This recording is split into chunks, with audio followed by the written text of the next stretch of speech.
12 October 2023-এ আমরা একটা বিশেষ উদ্দেশ্য নিয়ে এই জায়গাটা তৈরি করা হয়েছিল। উদ্দেশ্য হচ্ছে যে বহিরাজ্য থেকে আগরতলা শহরে মাছ যেগুলি বাজারে যায়, বটতলা বাজার হোক, মহারাজগঞ্জ বাজার হোক বা অন্যান্য বাজার যদি যায়, সেগুলি বড় বড় গাড়িগুলির মধ্যে বাজারের সামনেই রাস্তায় দাঁড়াবে। সেগুলো যানজট তৈরি হতো, মানুষের সমস্যার সময় স্বাভাবিক জীবনযাত্রা বা কিংবা যান চলাচল বিঘ্ন করত। সেই কারণে আমাদের সরকার তরফ থেকে এবং আমরা আগরতলা পৌর নিগম তরফ থেকে শহরকে যাতে যানজটমুক্ত করা যায় এবং পরিচ্ছন্ন রাখা যায়, সেই কারণে আমরা উদ্দেশ্য নিয়ে এই ইয়ার্ড আমরা তৈরি করেছি। এখান থেকে যারা বড় বড় গাড়িতে মাছ আসে বিভিন্ন প্রদেশ থেকে, এখানে প্রথমে আনা হয়, তার থেকে ছোটো ছোটো গাড়ি করে বিভিন্ন বাজারে প্রয়োজন অনুযায়ী তারা সংগ্রহ করে ব্যবসায়ী যায়।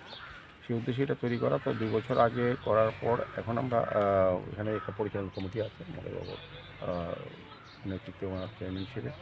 তো এখানে প্রধান সাহেবও আছেন। তো আজকে আমরা এটা পরিদর্শন করছি। আমাদের কমিশনার সাহেব আছেন, আমাদের এমআইসি মেম্বার উদয়বাবু আছেন এবং অন্যান্য যারা আধিকারিকরা, আমাদের মানে ইঞ্জিনিয়ার সহ প্রত্যেকে আমরা এসেছি এটা পরিদর্শন করার জন্য। কিছু কিছু সমস্যা আছে ছোটোখাটো, সেগুলি সমাধান করার জন্য আজকে সিদ্ধান্ত নেওয়া হয়েছে। এখানে একটা সিকিউরিটি গার্ড, একটা অফিস প্রয়োজন আছে, জলের কিছুটা ব্যবস্থা করা, পাশাপাশি এটাকে আলোকিত করার কিছুটা বিষয়। সার্বিকভাবে এটা ভালোভাবে চলছে। তো আমি ব্যবসায়ীদের ধন্যবাদ জানাই। তারা আমাদের যে চিন্তাভাবনা সরকারের শহরকে সুন্দর পরিচ্ছন্ন রাখা বা যানজট মুক্ত করার ক্ষেত্রে তারা কিন্তু সহযোগিতা করে যাচ্ছেন, আগামী দিনে করবেন। এবং যারা কমিটি, যারা খুব সুন্দরভাবে কাজ করছেন।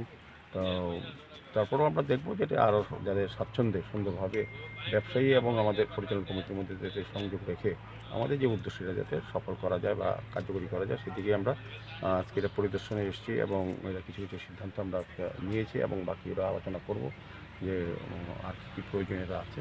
স্বাভাবিকভাবে আমি বলবো যে এটা খুব সুন্দরভাবেই